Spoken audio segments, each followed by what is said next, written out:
Bien, je vais inviter l'Assemblée à s'avancer au bout de la place.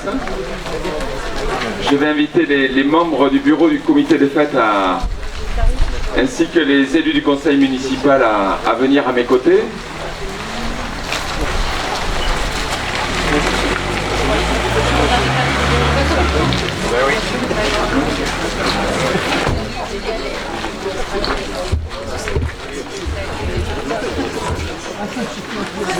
Alors on va commencer par dévoiler la plaque.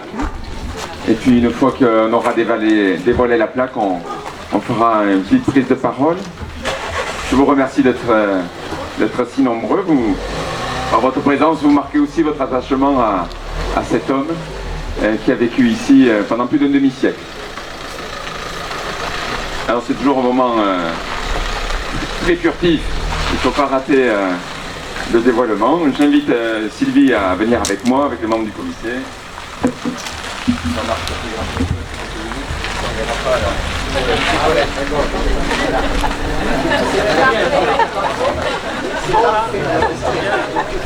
Venez les élus, venez les élus.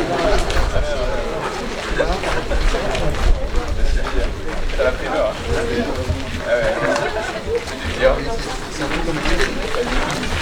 Voilà.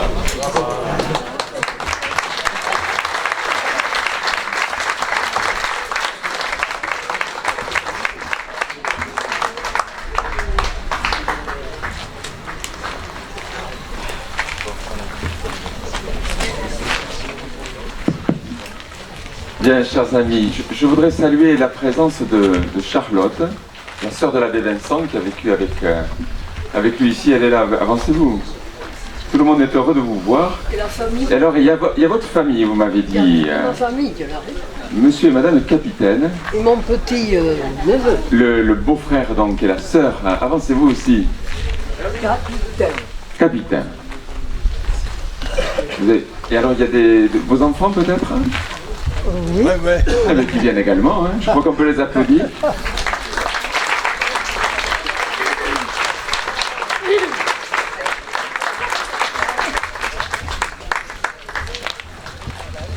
Charlotte, avec qui on a échangé cette semaine, me disait à quel point vous aviez été important.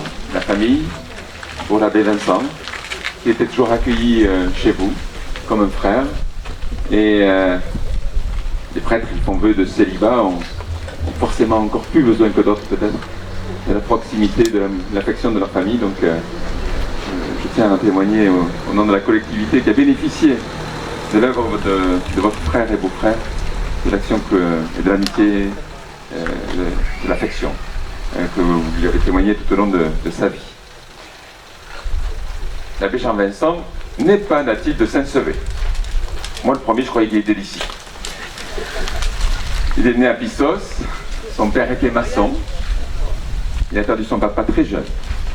Et donc, il a eu aussi une vocation très précoce. Et il a été ordonné, ce qui est assez exceptionnel, non pas à la cathédrale de Dax, mais à Pissos, avec l'abbé Saint-Hugues, puisqu'il y avait deux prêtres de la même génération, du même village. Les temps changent. Après 2 années de formation, quelque part comme vicaire, à Saint-Vincent-Tyros et à Pérorade, il arrive à Sainte-Eulalie, ici, en septembre 1956. Il y restera 54 ans. Il y a 10 ans, il célébrait ici sa dernière messe dans le cadre des fêtes de Péret. Et ça fera l'an prochain 10 ans qu'il nous a quittés. Nommer un lieu, nommer une rue, nommer un édifice public, c'est quelque chose qui ne se fait pas très fréquemment. Sur ce mandat, nous aurons nommé 4 lieux. Nous aurons donné le nom de Hubert Baillet au local des Cadets de Gascogne pour témoigner Hubert de Bacotte de tout ce qu'il avait fait au travers des Cadets de Gascogne, transformant la fanfare en banda, dans sa allégresse, et animant pendant plus d'un demi-siècle lui aussi les festivités locales. Et nous témoignons du fait aussi qu'il avait œuvré au sein de la ville comme ancien conseiller municipal. Nous aurons donné également au local du canoë-kayak, le nom de son président fondateur, l'occasion pour moi de saluer la mémoire de ce grand homme, également du quartier de Perret, qui nous a quittés ces derniers mois. Monsieur Dubeda aura reçu le nom d'une rue sur les chemins de Saint-Jacques, au pied de ces vignes, l'occasion pour nous de témoigner de ce qu'il avait fait pour, pendant des années, le patrimoine local et la culture locale. En nommant cette place Abbé Jean-Vincent, nous voulons témoigner de ce qu'a fait pour notre commune, pour ce quartier, l'abbé Jean-Vincent qui habitait pendant 50 ans dans cette maison ici, l'ancien presbytère. Et ce n'est pas le premier homme de foi à qui nous donnons un nom de lieu public. Nous avons des rues Grégoire de Montaner, abbé au XIe siècle dans l'abbaye de Saint-Sevé bénédictine au cœur de la ville. Nous avons aussi Antonin Cloche, un Saint-Séverin, qui a été le responsable des Dominicains au Vatican pendant un siècle, pendant 50 ans, et qui a été à l'origine de la rénovation des Jacobins.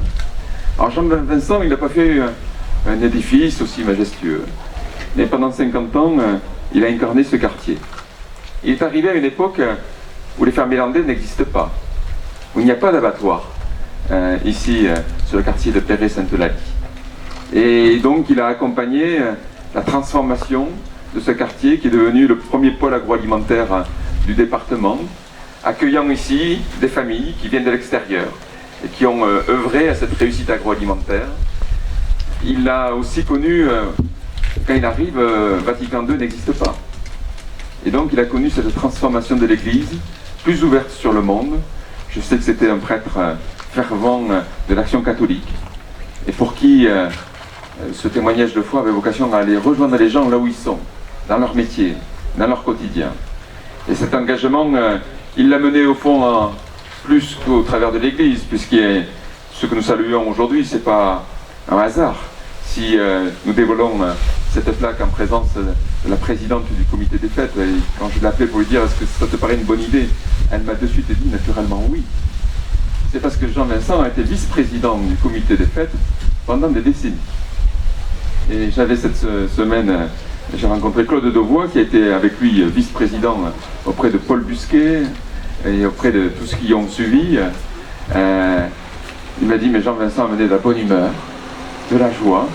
Il était heureux d'être au fond parmi les habitants de Perret-Sainte-Eulalie et plus largement, je vois qu'on a le maire adjoint de Bamako, je tiens à le saluer, parce que Jean-Vincent aimait innover avec une messe en plein air dans le cadre des fêtes, auquel il tenait beaucoup, et également quand le village de Bamako s'est reconstruit, il y a dans la salle polyvalente une petite abside qui peut permettre de transformer cette salle polyvalente en église. Et Jean-Vincent était très attaché au fond cette ouverture et cette innovation qui a eu lieu à Bamako. Je ne saurais finir sans oublier que Jean-Vincent est un fervent supporter du SAS. Moi j'étais souvent en tribune à côté de lui, on était à peu près au même endroit. Il oubliait qu'il était prêtre, hein. Il aimait son prochain, mais il préférait quand c'était le SAS qui gagnait au fond. Hein. Et il avait célébré dans les tribunes une messe pour le centenaire du SAS, en plein air, en présence du président de la fédération de l'époque. Alors avant de passer la parole et le relais, je voudrais finir en disant que cette idée n'est pas une idée qui est venue de membres de la municipalité, elle est venue de Jean-Marc Lavé, ancien président du comité des fêtes. Donc merci Jean-Marc de cette belle idée. Et l'occasion pour moi de saluer notre doyenne, notre centenaire, qui est au premier rang. Et oui, et toujours le sourire, toujours pimpante. Je crois que de là-haut, l'abbé Jean-Vincent est heureux de voir que la famille de Perret, Bas-du-Pouille, Sainte-Eulalie est réunie en ce jour. Et il y a un clin d'œil, il fait un temps magnifique et il fait bon à l'ombre des platanes. Alors cette place, dans cet lieu d'un ancrage de l'habitat, un des plus anciens, il y avait une villa gallo-romaine ici à l'origine. Et donc ça fait plus de 2000 ans qu'il y a une présence humaine avérée à Sainte-Eulalie. Cette place n'avait pas de nom. Maintenant, elle en a un. Elle s'appellera pour toujours place Abbé Jean-Vincent. L'occasion que les générations futures se souviennent de ce qu'il a fait pour nous. Merci beaucoup.